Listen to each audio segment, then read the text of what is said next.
Hello বন্ধুরা, সবাই কেমন আছো? আশা করি সবাই ভালো আছো। তো আজকে ছিল রাস পূর্ণিমা। তো 4-5 দিন ধরে রাস উৎসব হয়। আজকে ছিল লাস্ট দিন। তোমাদের দাদাভাই বলল চলো রাস দেখতে যাবো। তো সেই জন্য আমি তাড়াতাড়ি করে রেডি হয়ে গেলাম। তো রেডি হয়ে তাড়াতাড়ি করে বেরিয়ে গেলাম। তখন বাজে সন্ধে 5:30। তো আমরা গেছিলাম কাকড়াজিৎ রাস দেখতে। আমরা যখন কাকড়াজিতে গিয়ে পৌঁছাই তখন দেখি সেখানে এত ভিড় যে পা ফেলারও জায়গা নেই। তো সেখানে কোনো রকম করে ভিডিও করতে পেরেছি, এটাই অনেক। তো ভিডিও আমি করিনি, ভিডিও তোমাদের দাদাভাইকে আমি ফোনটা দিয়ে দিয়েছিলাম ভিডিও করার জন্য, কারণ এত ভিড়ের মধ্যে আমি বললাম ভিডিও করতে পারবো না। তো তোমাদের দাদাভাই পুরো ভিডিওটা করেছে। তো যাই হোক, আমরা এখানে ঘুরে পুরো প্যান্ডেল ঘুরে মন্দিরের ভেতরে ঢুকলাম। এই যে মন্দিরটা দেখতে পাচ্ছ, এই মন্দিরটা আগে এরকম ছিল না, পুরনো মন্দির একটা ছিল। তো এটা নতুন করে বানানো হয়েছে। তো এর কারুকার্য খুবই সুন্দর। রাত্রেবেলা খুব একটা ঠিক বোঝা যাচ্ছে না, বাইরে যা লাইট বাইরে আছে ভিতরে সেরকম কোনো লাইট নেই। তো তোমরা দেখতে পাচ্ছ যে এই মন্দিরের ভেতরে পুরো কাজ শেষ হয়নি এখনও অনেক ডিজাইন বাকি, রং করা বাকি। তো আমি অনেক দিন হলো কাকড়াজিতে আসিনি, সেই জন্য আমি আজকে দেখলাম যে এখনও অনেক কাজ বাকি আছে।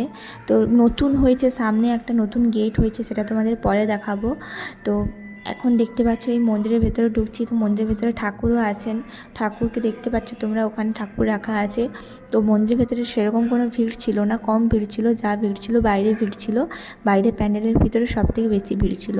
আর মন্দিরের ভেতরে সেরকম খুব একটা ভিড় ছিল না। তো এই জায়গাটা দেখতে পাচ্ছ, এখানে দাঁড়িয়ে সবাই ছবি তুলছিল। তো আমি আর তোমার দাদাভাইও একটু ছবি তুলে নিলাম এখানে দাঁড়িয়ে। তো ছবি তুলে আমরা মন্দির থেকে বেরিয়ে এলাম। আরেকটা কথা আমি তোমাদের বলিনি, ওই যে মানসিক করলে সবাই বাতাসা ভোগ লাগিয়ে সবার দিকে ছুঁড়ে দেয় না, যে লোকেদের দিকে সামনে যারা থাকে তাদের দিকে সবাই ছুঁড়ে দেয়। তো ওইরকমভাবে ওখানেও বাতাসা ছুঁড়ছিল, অনেক অনেক বাতাসা ছুঁড়ছিল। তো এমনভাবে বাতাসাটা ছুঁড়ছিল যে যখন তখন কারোর চোখে লেগে গেলে চোখ কানা হয়ে যেতে পারে, মাথাও ফেটে যেতে পারে।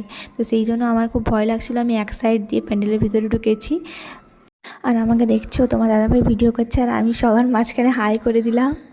তো তোমাদেরকে আমি যে গেটটার কথা বললাম একটু আগে, এই কাকড়াজিতে ঢোকার যে সামনে যে গেটটা, ওই গেটটাই আমি তোমাদেরকে দেখাচ্ছি। গেটটার কাজ এখনও পুরোপুরি শেষ হয়নি।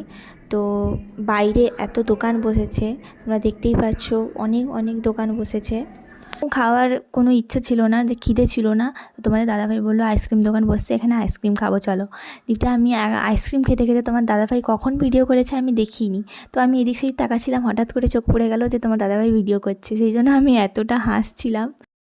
যাই হোক, সেখানে আইসক্রিম খেয়ে আমরা রওনা দিলাম বাড়ির দিকে, কারণ সেখান থেকে এসে আমরা রাধা মাধব মন্দিরে যেতাম। আমাদের এখানে পাশাপাশি হয়, রাধা মাধব মন্দিরেও রাস হয়। তো সেখানে আমরা যেতাম, কিন্তু আসার পথে দেখি রাস্তায় এত জ্যাম যে মানে পেরোতেই পারছে না। মানে ওদিক থেকে যারা আসছে ওদিক থেকেও কেউ আসতে পারছে না, এদিক থেকে যারা আসছে এদিক থেকেও কেউ যেতে পারছে না। মানে এতটাই জ্যাম হয়ে গেছে, দাঁড়িয়েই আছে সেরকম। তো সেখানে জ্যাম কাটিয়ে পেরোতে প্রায় 1 ঘন্টা টাইম লেগে গেছে। তো আমরা ঘরে পৌঁছালাম যখন, তখন বাজে 10টা। তো সেই জন্য আমরা রাধা মাধব মন্দির যেতে পারিনি, যে আমরা বাড়ি চলে এলাম। তো তোমাদের ভিডিওটা কেমন লাগলো অবশ্যই কমেন্ট করে জানাও। তো যাই হোক, আজকের ভিডিওটা এখানেই শেষ করলাম, আবার দেখা হবে পরের ভিডিওতে। টাটা সবাইকে।